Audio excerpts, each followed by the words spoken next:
I don't normally do unboxing videos, but I decided to this time for a game a publisher sent me, which represents the latest version of a product they've released in the past that for me has often fallen short of what I was hoping it would be. And this time around, I feel I can say it not just met, but has exceeded my expectations. I'm talking about the newest starter set for Dungeons & Dragons. It's called Heroes of the Borderlands, and it comes with all of this stuff. And yes, it's a lot of stuff, but if it's not useful, then who cares? So let's see what this is. There is a quick start guide. This tells you what comes in the box, how to organize it, and how you'll be using it. There's also a play guide. This gives you the rules of Dungeons & Dragons as you need to know them to run everything here.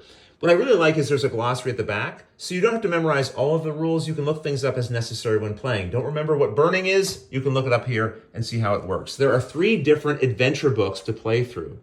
Each of these represent different areas that you can explore, and those areas are broken down into smaller sections here for the DM to run. And you can bounce back and forth between these different books over a series of different adventures.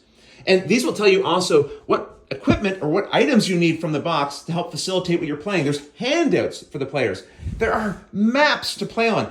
Big, colorful, illustrated, double-sided maps, loads of them. So when you're in a cave and you're having an encounter with monsters, you can play it out on a big map with standees that represent your characters and tokens that represent all the different types of monsters you'll encounter.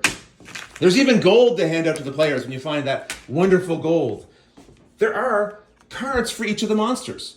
So you can show the players this large picture of what they're encountering, and then you have all the information as the person running the game for how that monster works. There are player aids for the players. If they're not sure what actions they can take, it tells them here, as well as what they can do during combat. There's combat trackers. There are all kinds of cards that represent the different types of spells, including how they work on the back.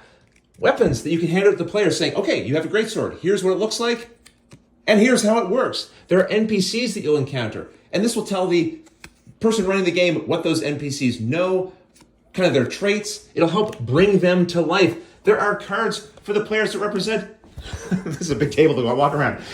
They're player sheets. Okay, so you have a cleric. There's the level 1 player sheet. It gives all the information they need to know to run their character, including spaces to put their equipment in as they gain equipment. And these go up level 1. This side is level 2, level 3, level 4. To me, this represents a ton of supporting material to make it easier both for the person running the game and the players experiencing it to get in, to do their share of the work, and also have the work fall into the background so they can just have fun playing the adventure. I have to say, I'm really impressed.